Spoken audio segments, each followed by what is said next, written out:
song has a lot of like turquoise and blue, and a lot of like shape-wise, there's a lot of like spherical kind of shapes happening. Turquoise, blue, spheres? It's not what you typically think of or even see in your head when you hear a song. But some people do see these things, and not by choice. But her voice is a lot softer, so it's more of like a periwinkle blue kind of color. But the instrumentation is a lot harsher, like more saturated colors. And then her voice, it's also to do with the resonance. Ciele Beau is one of those people. And it's because she has this pretty neat gift that's present in only a small part of the population. Well, I have a condition called synesthesia, and so when I hear music, I see color and shape. But when Ciele describes how she sees music, she often gets blank stares from people. The skepticism often dripping from their faces. But synesthesia isn't just some new thing. Researchers like Kathleen Akins at Simon Fraser University have been studying it for years. It's usually when you have some organized set of things. They could be notes, they could be numbers, they could be letters.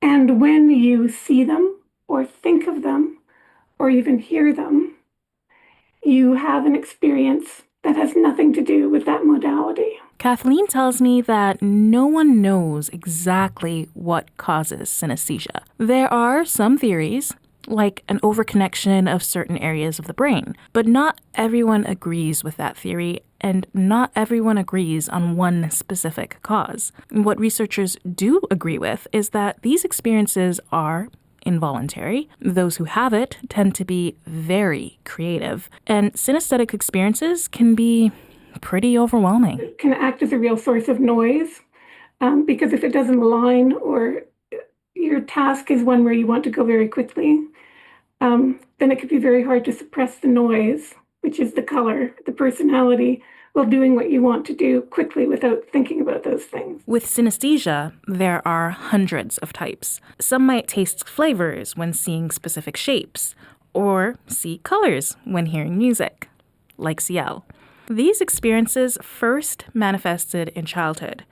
It just took her a long time to figure out what was really happening.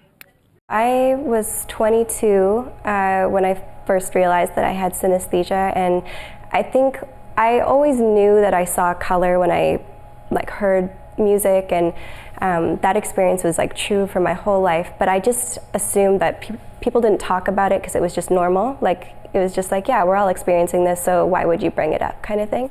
But it wasn't universal. A couple of years into her art degree, Ciele was asked to paint a piece to music. And so she did. The piece was so different from those of her peers that it left a deep and lasting impression. And one of the people that was in that painting class with me came up to me and she had said, hey, over the summer, I learned about this thing called synesthesia, and I kept thinking about your painting, and I think that you might have synesthesia, which I thought was interesting that it stuck with her because nobody said anything at the time. And it took me 2 months to actually get around to looking it up because I kept forgetting the word, so I'd have to ask her again. And then I just also was busy with school, so I was yeah, whatever. And then when I actually looked it up, it was a kind of a light bulb moment. I was oh, there's a word for this experience? I just didn't realize that it wasn't universal. Years later, Ciele is using this same technique at a new art exhibit called Endure Everything, where she asked the audience to bring headphones to the exhibition. When they walk in, they can use their phones to scan a QR code. The QR code takes you to her personal playlist, the same one she used to paint the pieces in the exhibition. And then they just listen. I find that people are oh, yeah, they're trying to read the painting almost as they're listening, and they're I think I understand why there's pink in there, or whatever, or this is exactly the colors that I don't have synesthesia, but if I did, this is how I feel it would look too. And I was that's great. Just getting people to kind of connect more personally with the pieces. Okay, so here's one example. It's a painting that Ciele did to the song Saturn by SZA.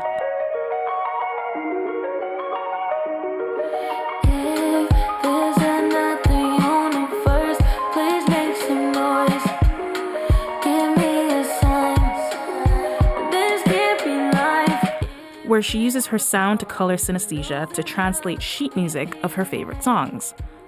So on the first line, there are these blank spaces that signify a rest in the music. Oh, actually, you know what? I'll let her explain it. There's a part in the song where there's some backing vocals that she says something and then it kind of is floating in the background, and so I did them kind of as half lines, just so they're not as present as like the regular voice, but that there's a few spots where you've got this little half background voice kind of coming in. Okay, but what about the harmonies? Songs have harmonies, right? Layers of vocals stacked on top of each other. How does that come in? With this one, I tried that out where there's, 3 different notes happening at the same time, and you can kind of see where the harmonies are. And then some, interesting things, I guess, around here where it's like the harmony just goes down to 2 notes, and then there was no harmony for the melody, but then the harmony came back in. But this method differs and often simplifies the images she sees in her head. For sure, there's like a part in the song that's like at the very beginning, and it's like a synth, and that would definitely be like lots of little like bubbles and circles and things like that. This is also kind of a swirly song. There's certain types of sounds that are like really sharp and then they end up being more angular, and then other songs that tend to be like a lot rounder. And this song is very round. It's a very round song.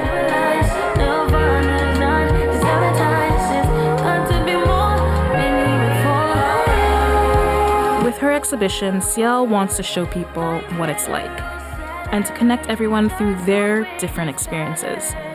But ultimately, she hopes that her art helps them to understand synesthesia a little bit better. Like, you wouldn't look at me and be like, oh, she has synesthesia, like I have to tell you. So I think just knowing that all of our life experiences are, so unique, we all have different perspectives, and you never really know what someone else is experiencing. For CBC Vancouver, I'm Dannielle Piper.